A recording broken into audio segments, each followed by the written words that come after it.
Jharkhand election tracking ಬರ್ತಾ ಇದೆ. ಜಾರ್ಖಂಡ್ ನಲ್ಲಿ ಅಧಿಕಾರ ಹಿಡಿಯೋರು ಯಾರು? ಮತದಾನೋತ್ತರ ಸಮೀಕ್ಷೆಯಲ್ಲಿನ ಉತ್ತರ ಏನ್ ಬರುತ್ತೆ? ಅಲ್ಲಿ BJP versus Jharkhand Mukti Morcha, JMM ಜೊತೆಗೆ ಕಾಂಗ್ರೆಸ್ ಇದೆ. ಪಿಮಾರ್ಕ್ ಏನ್ ಹೇಳುತ್ತೆ? ಎನ್ಡಿಎ ಮಧ್ಯೆ ನೇರ ಹಣಾಹಣಿ ಏನಾಗತ್ತೆ ಜಾರ್ಖಂಡ್ ನಲ್ಲಿ? ಇವ್ರು ನಾಗರಾಜ್ ಯಾದವ್ ಅವ್ರು ಜಾರ್ಖಂಡ್ ಅಲ್ಲೂ ನಾವೇ ಗೆಲ್ತೀವಿ ಅಂತಾರೆ. ಅಲ್ಲಿ ಜೆಎಂಎಂ ಇರೋದು ಲೀಡಲ್ಲಿ, ಜೆಎಂಎಂ ಲೀಡರ್ ಇರೋದು. ಎನಿವೆ, ಬಿಜೆಪಿ ಶೇಕಡ 40, ಇತರೆ ಪಕ್ಷಕ್ಕೆ ಶೇಕಡ 18ರಷ್ಟು ವೋಟ್ ಶೇರ್ ಜಾರ್ಖಂಡ್ ನಲ್ಲಿ. ಹಾಗಾದ್ರೆ ಅಧಿಕಾರ ಯಾರು ಹಿಡಿತಾರೆ?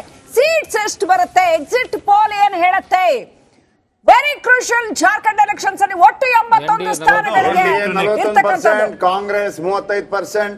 ಕಾಂಗ್ರೆಸ್ ಏನಾ? ಕಾಂಗ್ರೆಸ್ ಜೆಎಂಎಂ ಪರ್ಸೆಂಟ್ ಅಲ್ಲ, ಸೀಟ್ಸ್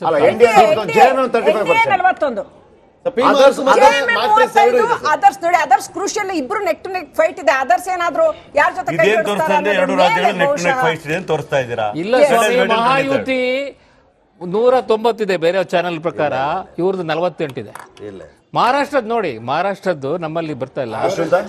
ಮಹಾಯುತಿ 190 ಲೀಡು. ಇಲ್ಲಿ ನೋಡಿ, ನೀವಂಗ್ ಹೇಳಂಗಿಲ್ಲ. ಕೇಳಿ, ಎಕ್ಸಿಟ್ ಪೋಲ್ ನಂಬೋದಿಲ್ಲ ಅಂತ. ನಾನು ಎಕ್ಸಿಟ್ ಪೋಲ್ ಏನ್ ಬರ್ತಾ ಇದೆ ಅಂತ ಹೇಳ್ತೇನೆ.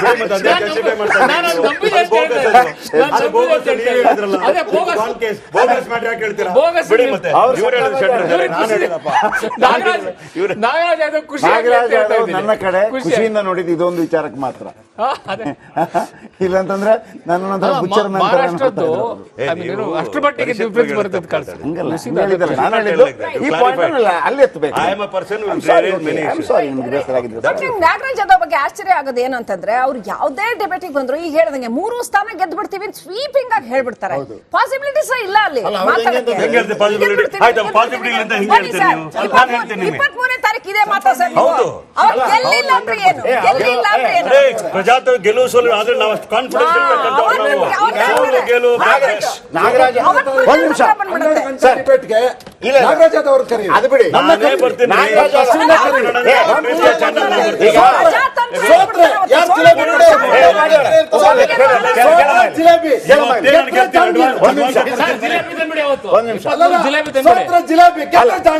ಈಗ ಈ ನಾಗರಾಜ್ ಅದು ಹೆಂಗ್ ಗೊತ್ತಾ, 224 ಸದಸ್ಯ ಬಲ ಅಲ್ವಾ ಇಲ್ಲಿ.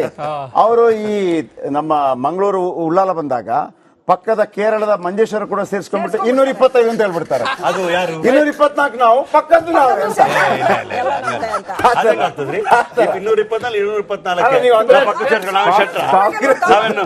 ನಾವು ಜಯಪ್ರಕಾಶ್ ಶೆಟ್ರ ನಾವು ನಾಗರಾಜ್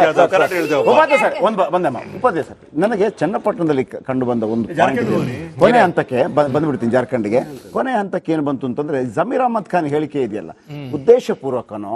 ಈಗ ನಾನು ನೋಡ್ದಂಗೆ ಅವರ ಹೇಳಿಕೆಯಿಂದ ಮುಸ್ಲಿಂ ಓಟುಗಳು ಆ ಕಡೆ ಹೋಗೋದು ಕೂಡ ಕಾಂಗ್ರೆಸ್ ಅಲ್ಲೇ ಉಳ್ಕೊಳ್ತು ನಿಜ. ಆದರೆ ಆ ದೇವೇಗೌಡರ ಫ್ಯಾಮಿಲಿ ಬಗ್ಗೆ ಹೇಳಿದಂತ ಮಾತಿದೆಯಲ್ಲ, ಒಕ್ಕಲಿಗ ಓಟ್ಗಳು ನಮ್ದೊಂದು ಚರ್ಚೆ ಯಾವ ರೀತಿ ಇತ್ತು ಅಂದ್ರೆ, 1 ಲಕ್ಷ ಓಟುಗಳ ಪೈಕಿ 2 ಬಲಿಷ್ಠರಿದ್ದಾರೆ. ಆದ್ರೆ ದೇವೇಗೌಡರು ಸ್ವಲ್ಪ ದೊಡ್ಡ ನಾಯಕ ಆಗಿರೋ ಕಾರಣಕ್ಕಾಗಿ 1 ಲಕ್ಷದಲ್ಲಿ 60,000 ಆ ಕಡೆ ಹೋಗ್ಬೋದು, 40,000 ಈ ಕಡೆ ಬರ್ಬೋದು. ಮುಸ್ಲಿಂ ಓಟುಗಳು ಒಂದು 15,000 20,000 ಏನಾದ್ರೂ ಬಂದ್ಬಿಟ್ರೆ ಜೆಡಿಎಸ್ಗೆ ಲಾಭಗಳಿದೆ. ಇನ್ನು ದಲಿತ ಓಟುಗಳೆಲ್ಲ ಇದೆ. ಆದ್ರೆ ಯಾವಾಗ ಜಮೀರ್ ಅಹಮದ್ ಖಾನ್ ಈ ಹೇಳಿಕೆ ಕೊಟ್ಟರು, ಮುಸ್ಲಿಂ ಓಟ್ಗಳೆಲ್ಲ ಕಾಂಗ್ರೆಸ್ಗೆ ಕನ್ಸಾಲಿಡೇಟ್ ಆಗಿರಬಹುದು. ಆದ್ರೆ ಒಕ್ಕಲಿಗ ಓಟ್ಗಳು ಸ್ವಲ್ಪ ಕಾಂಗ್ರೆಸ್ಗೆ ಬರುವಂತದ್ದು ಯಾಕಿಂತ ಹೇಳಿಕೆ ಕೊಟ್ಟರು ಅಂತ ಹೇಳಿ ಒಂದು 10% ಆ ಕಡೆ ಹೋಯ್ತಾ ಅನ್ನುವಂತಂದ್ರೆ 10,000 ಹೋಯ್ತಾ ನೋಡಿ. ಜಮೀರ್ ಅಹಮದ್ ಈ ಒಂದು ಹೇಳಿಕೆ ಕೊಟ್ಟಿದ್ದು ಸುಮ್ಮನೆ off the record, I mean off the cuff ಅಲ್ಲ, ಅದು ಯೋಚನೆ ಮಾಡಿ ಕೊಟ್ಟಿರ್ತಕ್ಕಂಥದ್ದು. Is a very close associate of Siddaramaiah. ಅಲ್ಲಿ ಬ್ರದರ್ಸ್ ಗೆಲ್ಲಬಾರದು, ಬ್ರದರ್ಸ್ ಈಗ ಅಲ್ಲಿ ಯೋಗೇಶ್ವರ್ ಗೆದ್ರೆ ಬ್ರದರ್ಸ್ ಗೆದ್ದಂಗಾಯ್ತು. ಹಾಗಾಗಿ ಅಲ್ಲಿ ಏನು ಪರವಾಗಿಲ್ಲ. ಸಿದ್ದರಾಮಯ್ಯ ಅವರು ಎಲೆಕ್ಷನ್ ದಿವಸ ಮೈಸೂರಲ್ಲಿ ನಿಂತ್ಕೊಂಡು ನನ್ನ ಮುಟ್ಟಿದ್ರೆ ಕರ್ನಾಟಕ ಜನ ಸುಮ್ಮನೆ ಇಲ್ಲ ಅಂತೇಳಿ ಎಚ್ಚರಿಕೆ ಕೊಟ್ಟಿದ್ದು ಯಾರಿಗಾದ್ರೆ? ಅಲ್ಲ, ಏನೇ ಆಗಿರ್ಲಿ, ಒಟ್ಟಿನಲ್ಲಿ ನನಗನ್ಸುತ್ತೆ ಜಮೀರ್ ಅಹಮದ್ ಗೆದ್ರೆ ಡಿ ಕೆ ಶಿವಕುಮಾರ್ ಸ್ಟ್ರಾಂಗ್ ಆಗ್ತಾರೆ ಅಂತ ಹೆಂಗೆ ಅದು? ಹೌದು ಸ್ಟ್ರಾಂಗ್ ಈಗ ಆಗ್ತಾರೆ. ಉತ್ತರ ಕೊಡಿ. ಈಗ ಉತ್ತರ ಕೊಡಿ. ಚನ್ನಪಟ್ಟಣದಲ್ಲಿ ಯಾವುದೇ ಕಾರಣಕ್ಕೂ ಕೂಡ ಈ ತರ ಕಾನ್ಸ್ಪಿರಸಿಗಳು ಉಪಾಧ್ಯಾಯರು ಹೇಳಿದಾಗ ನಡೆದಿಲ್ಲ. ಇವುದು ಜಮೀರ್ ಅಹಮದ್ ಹೇಳಿಕೆನ ಪಕ್ಷ ಮತ್ತು ಮುಖ್ಯಮಂತ್ರಿಗಳು ಮತ್ತು ಪಕ್ಷ ಅಧ್ಯಕ್ಷರು ನಾವೆಲ್ಲರೂ ಕೂಡ ಅಷ್ಟು senior ಖಂಡಿಸ್ತೇವೆ. ಇದ್ದಾರೆ, accept ಒಂದು ನಿಮಿಷ. ಮಾಡಿದ್ರು, statement ಹೌದು, ಅದು ಮಾಡಿದ್ರು, it is not that it's consulted with ಮಾಡಿದ್ರು? ಸಿದ್ದರಾಮಯ್ಯ and given a ಹೇಳಿಕೆ ಅಂತ ಹೇಳ್ತಿರಲ್ಲ, ಇವರೊಂದು ಪ್ರಬುದ್ಧರಾಗಿದ್ದ ಇಂಟೆಲೆಕ್ಚುಯಲ್ ಆಗಿರ್ತಕ್ಕಂಥ ಹೇಳಬಾರ್ದು. ಇದು ನಾನು ಬಯಸಿರಲಿಲ್ಲ ಇವ್ರ ಹತ್ರ.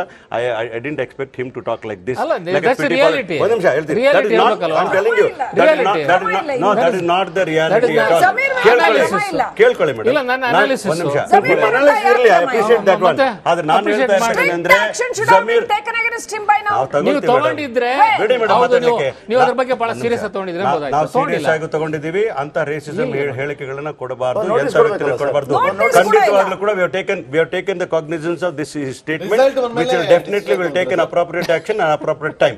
ಒಂದ್ ಜೊತೆಗೆ ಹೇಳ್ತಾ ಇದೀನಿ ಕೇಳಿ, ಸಿದ್ದರಾಮಯ್ಯ ಅವರು ಅಲ್ಲ, ಇದಕ್ಕೆ ನಿಮ್ಮ- ಕುಮ್ಮಕ್ಕು ಈಗ ಕೊಟ್ಟು ನೀವು ಸಿದ್ದರಾಮಯ್ಯ ಒಪ್ತಾ ಇದಕ್ಕೆ ಇಲ್ವಾ? notice ಕೊಡ್ಬೇಕಾ ಕೊಡ್ಬಾರ್ದಾ? ಒಂದು ನಿಮಿಷ ಇರಿ. ಸಿದ್ದರಾಮಯ್ಯ ಅವರು ಕುಮ್ಮಕ್ಕು ಕೊಟ್ಟು ಮಾಡಿದ್ದಾರೆ ಅಂತ ಹೇಳ್ತಕ್ಕಂಥ ಉಪಾಧ್ಯಾಯರು ಅವರ ಸ್ಟೇಚರ್ಗೆ ಹೇಳಿರ್ತಕ್ಕಂಥ ಮಾತು ಸರಿ ಇಲ್ಲ ಅನ್ನೋ ಮಾತು ಹೇಳ್ತಾ ಇದೀನಿ. ಅಲ್ಲ, ನಮ್ಮ ಅವ್ರು analysis ನೇರವಾಗಿ ಹೇಳ್ತಾ ಇದೀನಿ, ನಾವು ಕುಮಾರಣ್ಣ ಅವರು ಯಾವ analysis ಬಣ್ಣ ಮಾಡ್ಬಾರ್ದು ಪಕ್ಷ ಅಂತ ಅಲ್ಲ. ಹೇಳ್ತೀರಿ ನೀವು. ಕುಮಾರಣ್ಣ ನಾವು ಕೆಲಸ analysis ಮಾಡಿದ್ದಾರೆ ಮಾಡ್ಬಾರ್ದು ಇಲ್ವಾ? ಅಂತ ಹೇಳ್ತೀರಿ. ಅವ್ರ analysis ಮಾಡ್ತಾರೆ. ಚನ್ನಪಟ್ಟಣದವರು ನೀವು ಸೋತ್ರೆ analysis ಅವ್ರೇ analysis ಜವಾಬ್ದಾರಿ ನೀವು- ಜವಾಬ್ದಾರಿ ನಿಮ್ದು ಅವ್ರು ಯಾವ್ದಾರ ಮಾಡ್ತಾರೆ. objection ಅಂತ ನೀವು ಯಾಕೆ ಹೇಳ್ತೀರಿ? ಹೇಳಬಾರ್ದು ಅನ್ನೋದು ನೀವೇ- ಒಂದ್ ನಿಮಿಷ ಇರು. ಸರ್, ಒಂದ್ ನಿಮಿಷ. ಆಮೇಲೆ ಇನ್ನೊಂದು ಮಾತು ಹೇಳಿದ್ರೆ ನೀವು ಆ ಹೇಳಿಕೆಯಿಂದ ಮುಸಲ್ಮಾನರು ಒಟ್ಟು ಜೆಡಿಎಸ್ ಹೋಗ್ತಾ ಇರೋದು ಕನ್ಸಾಲಿಡೇಟ್ ಆಯ್ತು ಅಂತ ಹೇಳಿದಿರಲ್ಲ. ಯಾವ ಮುಸಲ್ಮಾನು ಈ ಹೇಳಿಕೆಯಿಂದಾಗಿ ಆ ಕಡೆ ಈ ಕಡೆ ಹೋಗ್ತಾರ ಪ್ರಶ್ನೆನೇ ಇಲ್ಲ. ಅಲ್ಲಿ ಮುಸಲ್ಮಾನರು 99.9% ನಮಗೆ vote ಹಾಗಾದ್ರೆ ಹಾಕ್ತಾರೆ, ನಮಗೆ ಚನ್ನಪಟ್ಟಣರು guarantee ಇದೆ. ಕಾಂಗ್ರೆಸ್ ಹೋದ್ರೆ ಒಕ್ಕಲಿಗರು ಜಮೀರ್ ಕೂಡ ಅಹಮದ್ ಈ ಬಾರಿ ಕಾರಣ ಕುಮಾರಣ್ಣ ಆಗ್ತಾರಾ? ನಮಗೆ ನ್ಯಾಯ ಕೊಟ್ಟಿಲ್ಲ, ನಮ್ಗೆ ಕೆಲಸ ಮಾಡಿಲ್ಲ ಅಂತಂದ್ರೆ ನಮಗೆ ಓಟ್ ಹಾಕ್ತಕ್ಕ ವಿಚಾರಗಳು ತಿಳಿದಿದೆ. ಒಟ್ಟಾರಾಗಿ ಹೇಳ್ಬೇಕು ಅಂದ್ರೆ ಅಭಿವೃದ್ಧಿ ಕಡೆಗೆ ಮತ್ತು ಆಡಳಿತ ಪಕ್ಷ ಕಡೆಗೆ ಇರ್ತಕ್ಕಂಥದ್ದು ಬೈ ಎಲೆಕ್ಷನ್ 3 ಈಗ ನೀವು ಹೇಳಿದ್ರಲ್ಲ, ಎಲೆಕ್ಷನ್ ಅವ್ರ ಆತರ ಹೇಳ್ಬಾರ್ದು ಅಂತ ಹೇಳಿ ಅವ್ರು ಯಾಕೆ ವಿಶ್ಲೇಷಣೆ ಮಾಡಬಾರ್ದು? ಮಾಡ್ಲಿ. ಸಿದ್ದರಾಮಯ್ಯ ಕೇಳ್ಬಿಟ್ಟು ಹೇಳಿದ್ರು ಅಂತ ಹೇಳಿದ್ರಲ್ಲ, ಅದು ಅವರ ವಿಶ್ಲೇಷಣೆ ಸರ್. ಬೇಡ ಅಂತ ಹೇಳಿಲ್ಲ. ಮತ್ತೆ ನೀವು ಅದನ್ನ- I don't appreciate it ಅಂದೆ ನಾನು. ಅವರಲ್ಲಿ ಸರಿ I'm not criticizing, ಮಾತಾಡ್ಬೇಡ ಅಂತ ಹೇಳಿಲ್ಲ. I don't appreciate his way because he's an intellectual. Nagaraj ಅವರೇ, ನೀವೊಮ್ಮೆ ನಾಗರಾಜ್ ಅವರೇ, ನಾಗರಾಜ್ ಅವರೇ, ನೀವೊಮ್ಮೆ ಮುಖ್ಯಮಂತ್ರಿ ತರ ನಮ್ಮ analysis ನಿಮ್ಗೆ ಸರಿ ಇಲ್ಲ ಇರೋ ತನ್ನಷ್ಟಕ್ಕೆ ಬಿಹೇವ್ ಮಾಡ್ತೀರಲ್ಲ. ನಿಮಗೆ- ನೀವು ಮುಖ್ಯಮಂತ್ರಿ ಅಂತ ಒಂದು ಫೀಲ್ ಬಂದ್ಬಿಡುತ್ತಲ್ಲ ನಿಮಗೆ. ಹಂಗೆ ಹೇಳೋಂಗಿಲ್ಲ, ಹಿಂಗೆ ಹೇಳೋಂಗಿಲ್ಲ ಅಂತ. ಒಂದ್ ನಿಮಿಷ. ನಮ್ಮ ರಾಜ್ಯದ ಮುಖ್ಯಮಂತ್ರಿಗಳು ಇಂತಹ ಒಂದು ಸಣ್ಣತನಕ್ಕೆ ಇಳಿಯುವುದಿಲ್ಲ. Okay. ಅವರು ಜಮೀರ್ ಹೇಳಿದ್ನ ಅವರು ಕೂಡ ಖಂಡಿಸಿದ್ದಾರೆ. ಅದನ್ನ ಸಮೀಕರಣ ಮಾತಾಡೋದು ಸರಿ ಇಲ್ಲ. ಒಟ್ಟಿಗೆ ಹೇಳ್ತೀನಿ ಕೇಳಿ, ಯಾವುದೇ ಪಾರ್ಟಿ ಜನಸೇವೆಯಲ್ಲಿ ಇರ್ತಕ್ಕಂಥವ್ರು, ಜನತಂತ್ರ ವ್ಯವಸ್ಥೆಯಲ್ಲಿ ಇರ್ತಕ್ಕಂಥ ಹೇಳಿಕೆಗಳು ಕೊಡಬಾರದು ಅನ್ನೋದು ಪಕ್ಷದ ನಿಲುವಾಗಿದೆ. ಹಾಗಾಗಿ ಇದೇನು ರಿಸಲ್ಟ್ ಬಂದ ಮೇಲೆ ಗೊತ್ತಾಗ್ತದೆ. ಆದ್ರೆ ಸಿಎಂ ಸಿದ್ದರಾಮಯ್ಯ ಈ ತನಕ ಅದನ್ನ ಖಂಡಿಸಲಿಲ್ಲ. ಜಮೀರ್ ಅಹಮದ್ ಖಾನ್ ಹೇಳಿಕೆಯನ್ನು ಖಂಡಿಸಲಿಲ್ಲ ಈ ತನಕ. ಆಮೇಲೆ ಅವರು ಕೂಡ ಜಮೀರ್ ಕೂಡ ಹೇಳಿದ್ರು, ನಾನು ಆ ರೀತಿ ವೈಯಕ್ತಿಕವಾಗಿ ಹೇಳಿಲ್ಲ, ನಮ್ಮ ದೋಸ್ತಿ ಇದೆ ಅದಕ್ಕೋಸ್ಕರ ಹೇಳಿದೆ. ಅಲ್ಲ, target ಆಗೋರೆ ಸರ್. ಕುಮಾರಸ್ವಾಮಿ ಹೇಳಿದ್ರು ಯಾವತ್ತೂ ಹಂಗೆಲ್ಲ ಕರ್ದೇ ಇಲ್ಲ ಅಂತ. ಅವ್ರು ಹಂಗೆ ಹೇಳ್ತಾರೆ. ಸಮಾಧಾನ ಇದು ಮೊದಲ ಬಾರಿಗೆಲ್ಲ ಟಿವಿ ಮುಂದೆ ಹೇಳ್ತಿರ್ತಕ್ಕಂಥ ಜಮೀರ್ ಅವರು 3-4 ಸತಿ ಹೇಳಿದ್ದಾರೆ. ಆಮೇಲೆ ಜೊತೆಗೆ ವೈಯಕ್ತಿಕವಾಗಿ ಆ ಕುಟುಂಬನ, ದೇವೇಗೌಡರ ಕುಟುಂಬನ ವೈಯಕ್ತಿಕವಾಗಿ ಜಮೀರ್ ಅವ್ರನ್ನ ನೀವು serious ಇದ್ರೆ ಜಮೀರ್ ಅಹಮದ್ಗೆ ನಾಲ್ಗೆ ಕಡಿತ ಹಾಕ್ಬೇಕು ಅನ್ನೋ seriousness ಇದ್ರೆ ಯಾವತ್ತೂ ಕಡಿತ ಹಾಕ್ತಿದ್ರೆ ಹಿಂದೂ ಮುಸ್ಲಿಂ ಮಾಡಿ ಆಕ್ಷನ್ ಮಾಡೋರ ಅವರು ಸೂಡೋ ಸೆಕ್ಯುಲರ್, ನೀವು ಕಮ್ಯುನಲ್. ಚನ್ನಪಟ್ಟಣದಲ್ಲಿ ಸೋಲು ಖಚಿತ. ಅಭಿವೃದ್ಧಿಗೆ ಓಟ್ ಕೊಡ್ತಾರೆ.